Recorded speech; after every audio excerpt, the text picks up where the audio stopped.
He visto por ahí una inquietud que a veces se le presenta a la gente y es la gran pregunta de que si los padres de la iglesia difieren, ¿acaso? ¿Pueden diferir unos de otros, opinar cosas diferentes unos de los otros? Uno puede decir una cosa, otro puede decir otra. Y la verdad es que sí, los padres de la iglesia en varios puntos, de hecho, difieren en sus ideas. Sin embargo, hay un punto central y ejes en los cuales coinciden todos por igual, que son los ejes centrales de nuestra fe, que son lo que nosotros creemos. Hay padres de la iglesia de los cuales nosotros podemos tomar todo sin cuidado, sin preocuparnos por nada, porque todo lo de su doctrina es totalmente certero y todo lo que enseñan es absolutamente cierto. Y hay otros padres de la iglesia a los cuales la iglesia dice que hay que tomar un poquito con pinzas la enseñanza. Tienen cosas ciertas y tienen cosas que no son herejías, por decirlo así en el sentido fuerte de la palabra, sino que son errores. Errores. ¿Qué es lo que sucede con estos padres? Ellos existieron antes de que se delimitaran las cosas, ¿no? Entonces, antes de que la iglesia tomase una postura totalmente firme respecto a un tema, ellos pensaban una cosa. Lo más probable, conociendo la vida de todos estos padres de la iglesia, es que si la iglesia se hubiese puesto firme con una postura y diciendo esto es así, ellos lo hubiesen acatado. Lo podemos saber por la forma de vida de estas personas. Pero bueno, a varios de estos vamos a ver que no son nombrados santos, por ejemplo, debido a que las doctrinas por las cuales se fueron las siguieron toda la vida.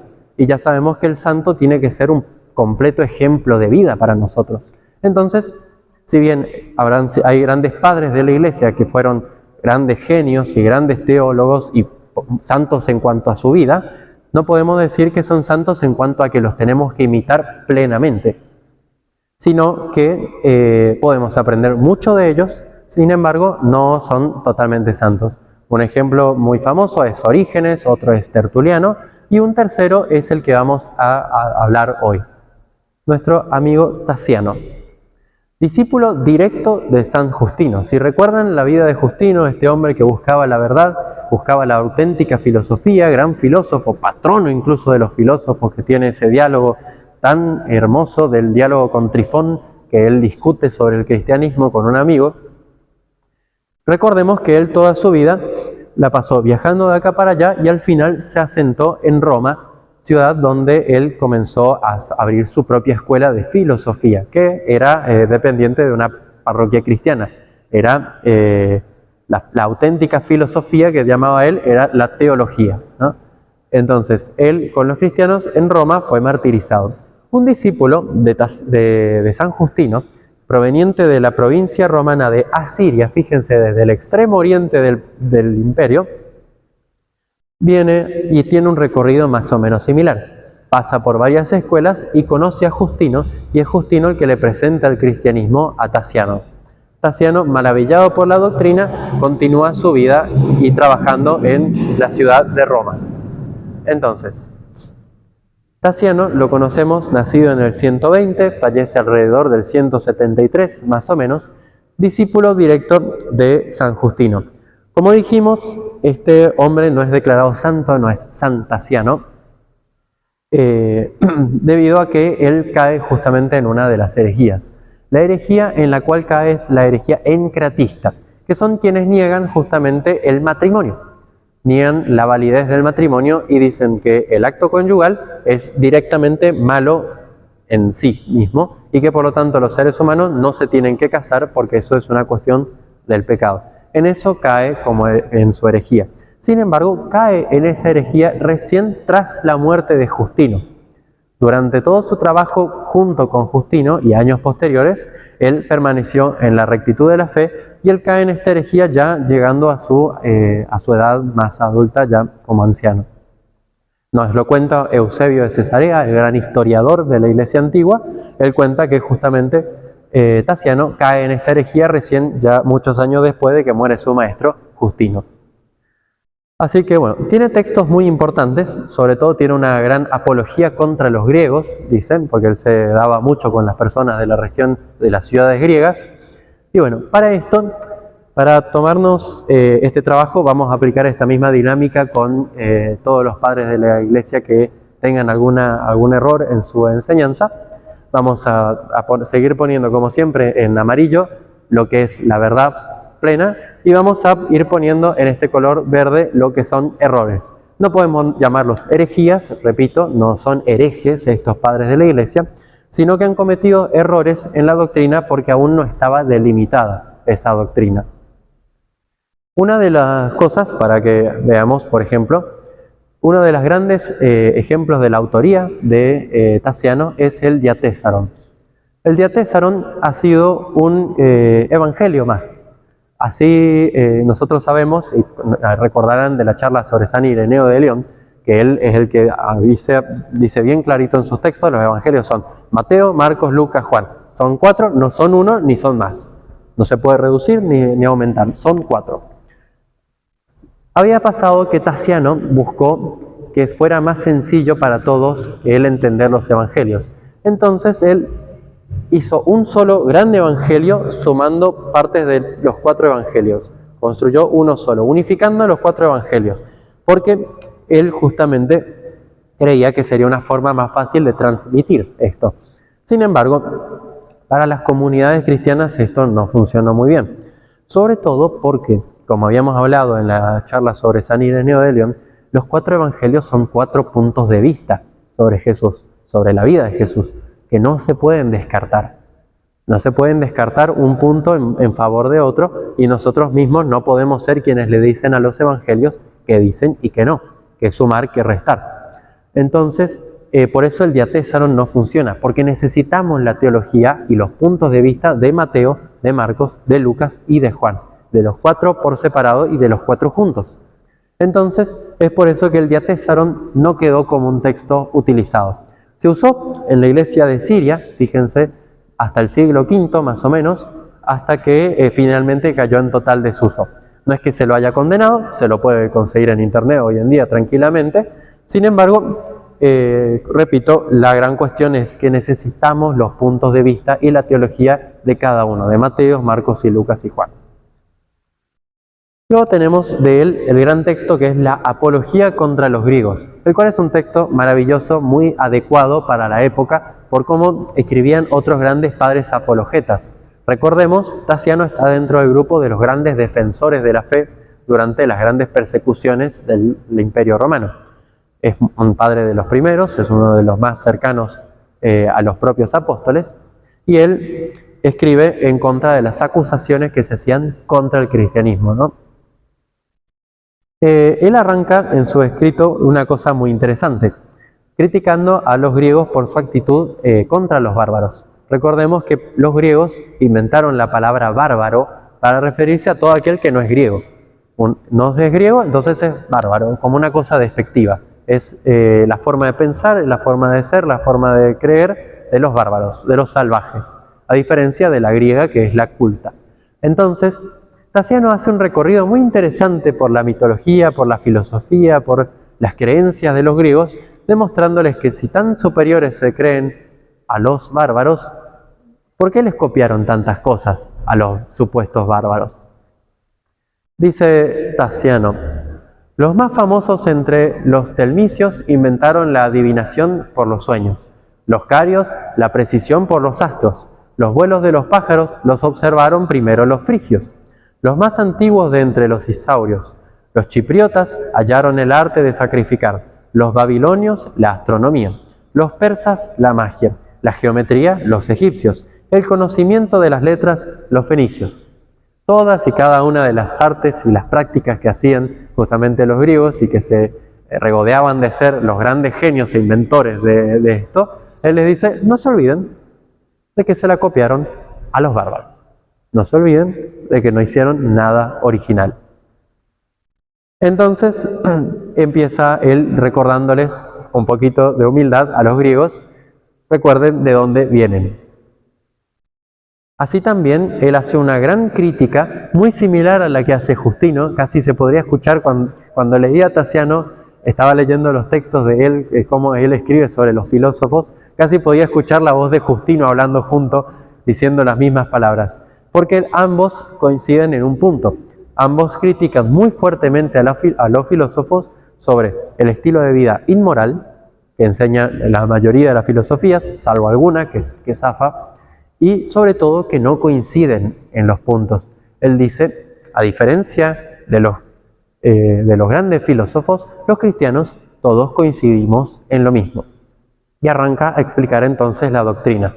Dice, a diferencia de los griegos que se disparatan por un montón de cosas, un montón de creencias, un montón de esquemas de pensamiento, nosotros creemos en un solo Dios, creador del universo. Nosotros, como seres humanos, caemos en el pecado por mal uso de nuestra libertad. Somos creados como seres libres, capaces de elegir a Dios o al mal, y sin embargo elegimos rebelarnos contra Dios junto con los demonios, y por eso somos expulsados y por eso vivimos en el mundo en el que estamos. ¿No? Él dice, todos tenemos bien clarito, todos coincidimos en esto y no andamos peleándonos por estos disparates de que si es un dios, que son muchos dioses, que si son las energías, que si son los astros, o si tiene un nombre o tiene otro. Dice, los cristianos creemos en esto. Y es muy interesante porque comienza a hacer un análisis lento de la mitología de los griegos y de los demás pueblos. Él dice, para quienes más o menos hayan leído algo de literatura griega, él dice que nosotros, tras caídos en el pecado original, son los demonios quienes instauran el destino en el mundo. El destino, para los griegos, tenía una particularidad. No es tanto como lo entendemos nosotros, de ese destino, del suceso que se tiene que dar en nosotros, sino que para los griegos era una cosa un poco más trágica. Esto está embebido en las tragedias griegas. Nosotros, una de las más famosas es Edipo Rey, pero hay muchas más. En las tragedias griegas, el héroe trágicamente iba a tarde o temprano, de una forma o de otra, ir cumpliendo su destino. Esta cosa mala que le tenía que tocar padecer a él y a la gente. Entonces él dice, este destino del cual tanto hablan los griegos, esto que tironea tanto hacia el mal, a que todas las cosas, que tira hacia que las cosas salgan mal, que está reinando en el mundo, es la forma de él de explicar, ¿no? En la desplenificación del mundo, la corrupción del mundo a través del pecado. Él dice, este es el destino del cual tanto hablan los griegos. Lo que los demonios, ahora que están caídos en el pecado, como nosotros, traen a este mundo. Pero nosotros, dice Tasiano muy inteligentemente, somos superiores al destino, ya que somos creados libres. Y en vez de demonios errantes, nosotros hemos conocido a un solo Señor inerrante. No somos conducidos por el destino y hemos rechazado a sus legisladores. Nosotros como cristianos no elegimos el vaivén del destino, sino que seguimos a un Señor que es fiel. Y esto es muy interesante porque fíjense que esto se estudia a nivel, cuando uno estudia historia propiamente, que para la mayoría de las culturas el ciclo de vida o el tiempo era cíclico, se cumplía y se volvía a cumplir y se volvía a cumplir. Y es lo que te dan a entender por ahí la naturaleza, cuando uno tiene una visión un poco limitada, si se quiere, del tiempo, es el día, noche, 4 estaciones se repiten, años se repiten, uno atrás de otro. Ciclos cortos, ciclos más largos, ciclos larguísimos, pero todo se repite. Entonces, para la mayoría de los pueblos antiguos, el tiempo era circular. Viene, se va, cumple sus ciclos.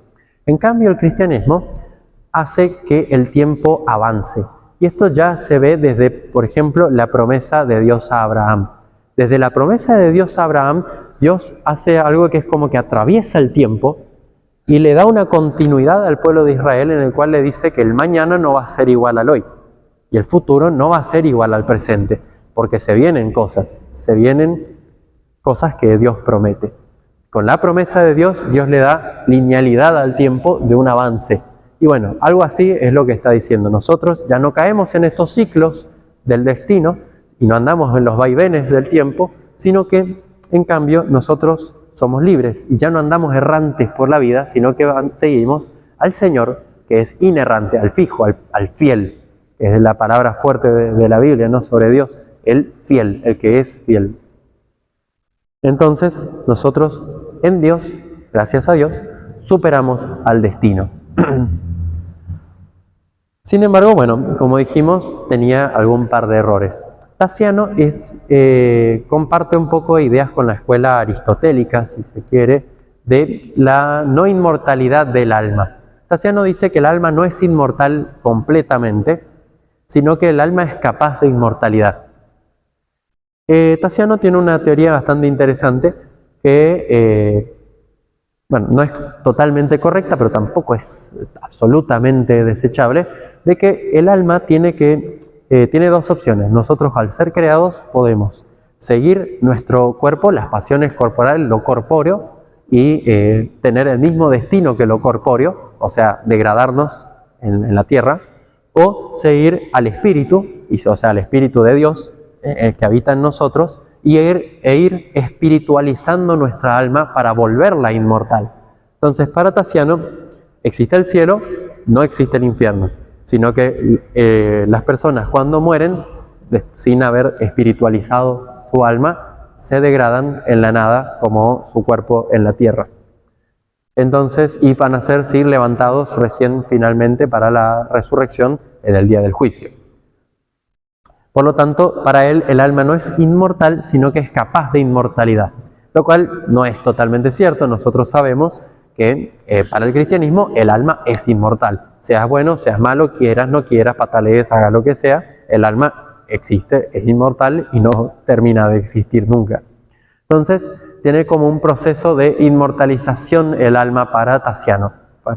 Y cuando el alma no se inmortaliza, gracias a la espiritualización, se degrada en la corporeidad y se pierde en la tierra.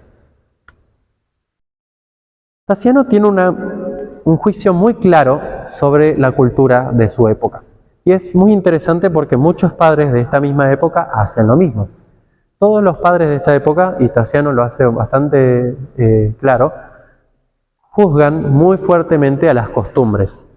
Y pensemos que estamos hablando de las costumbres del mundo grecorromano.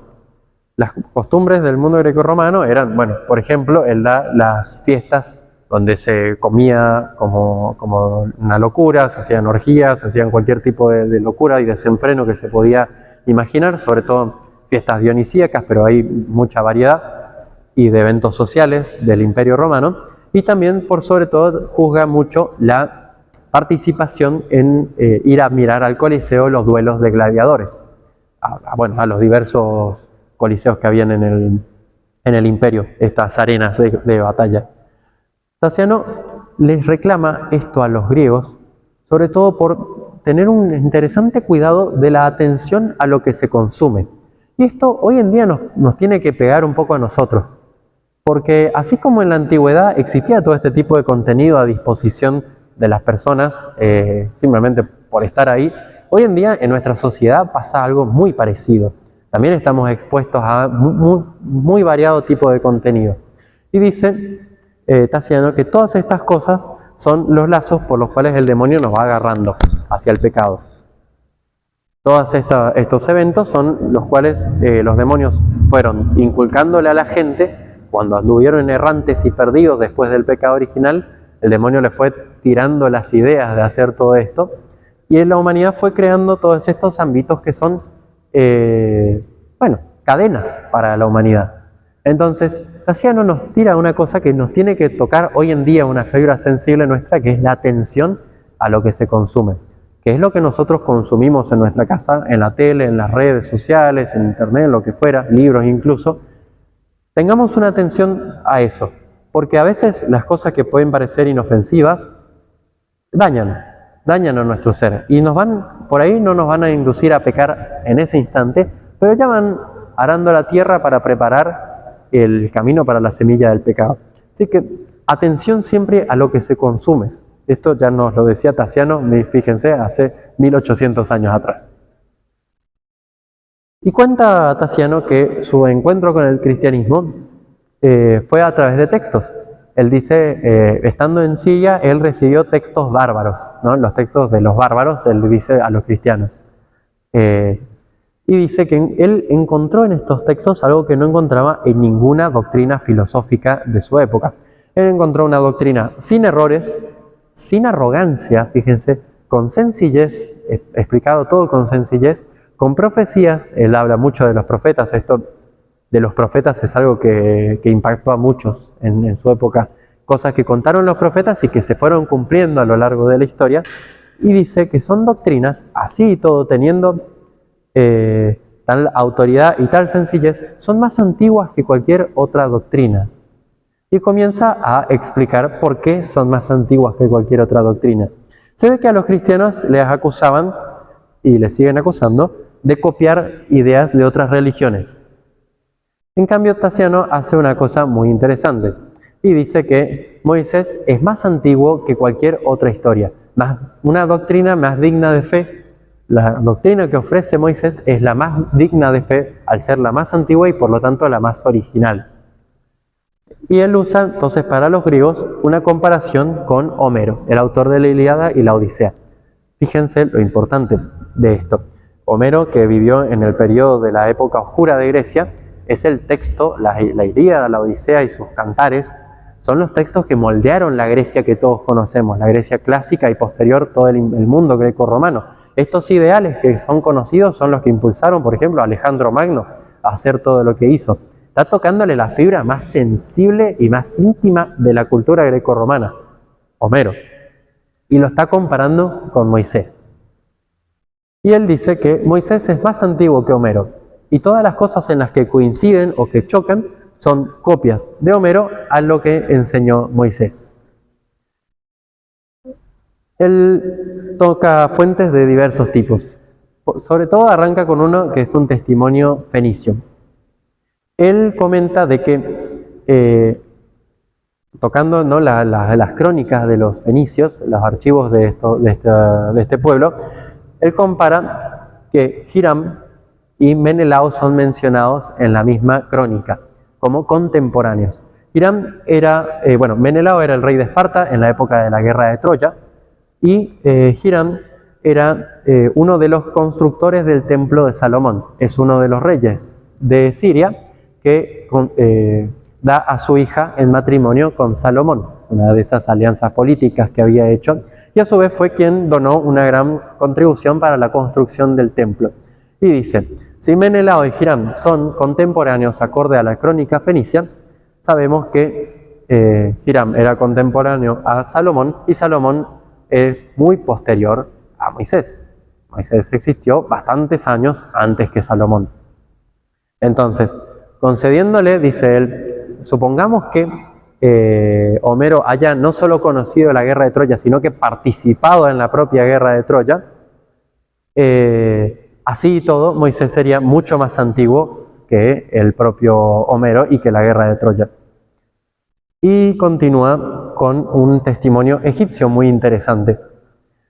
Según la crónica egipcia hecha ya por los griegos, después de la invasión de Alejandro Magno, quienes se acuerdan por ahí que Alejandro conquista Egipto y deja a uno de sus mejores generales, a Ptolomeo, como gobernador de Egipto, comienza a escribirse una crónica por parte de los griegos. Ya, imagínense, los griegos ya tienen una mentalidad mucho más cercana a la nuestra en cuanto a armar una crónica de un país, que por ahí los egipcios no la tenían.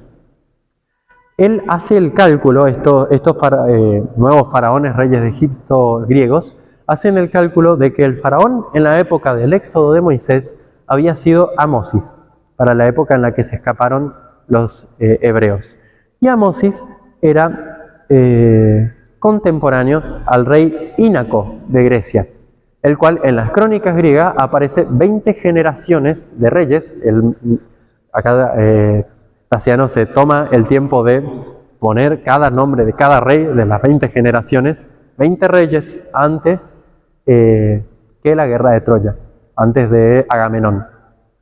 Entonces él dice, por lo menos, mínimo, 20 generaciones, Moisés es anterior a la guerra de Troya por 20 generaciones, y por lo tanto todos los eventos, todo el Pentateuco, no recordemos que se lo considera a Moisés el gran autor del Pentateuco, de los 5 primeros libros, ¿no?, la Torá.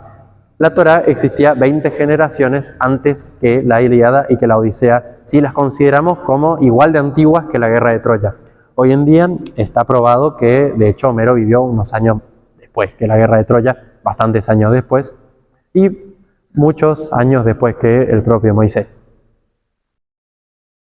Entonces, en resumen, nosotros podemos aprender de Tasiano una cosa que es fundamental, que es nuestro deber en la lucha contra el mal, aunque sea lo que prima en la cultura.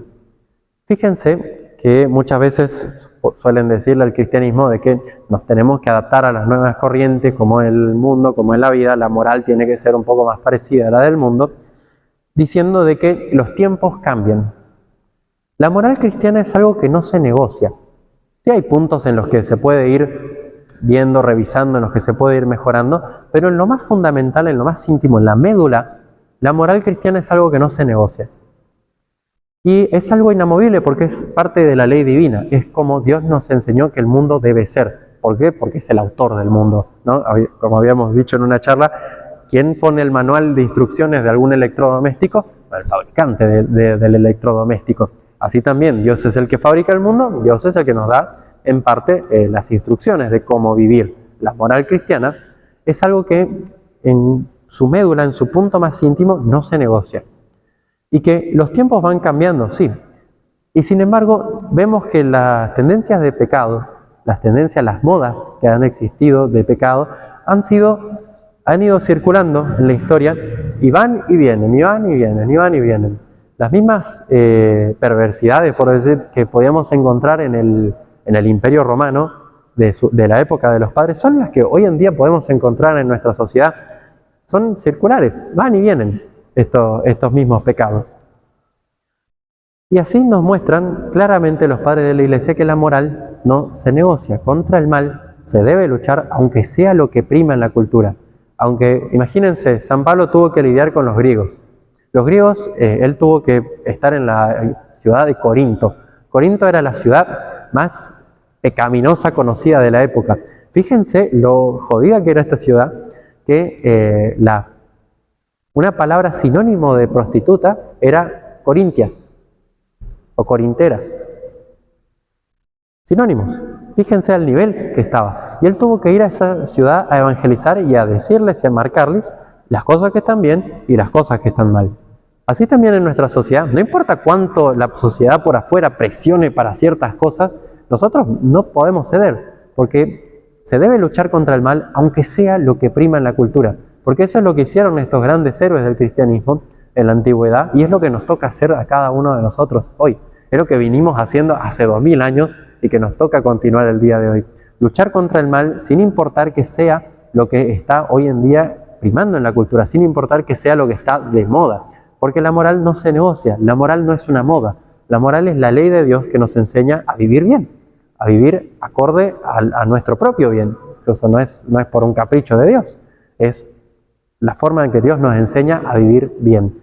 Entonces, luchemos contra el mal hoy en día sin importar lo que está de moda y sin importar que sea lo que haya mayoritariamente. Porque contra el mal tenemos sí o sí que luchar. Muchas gracias.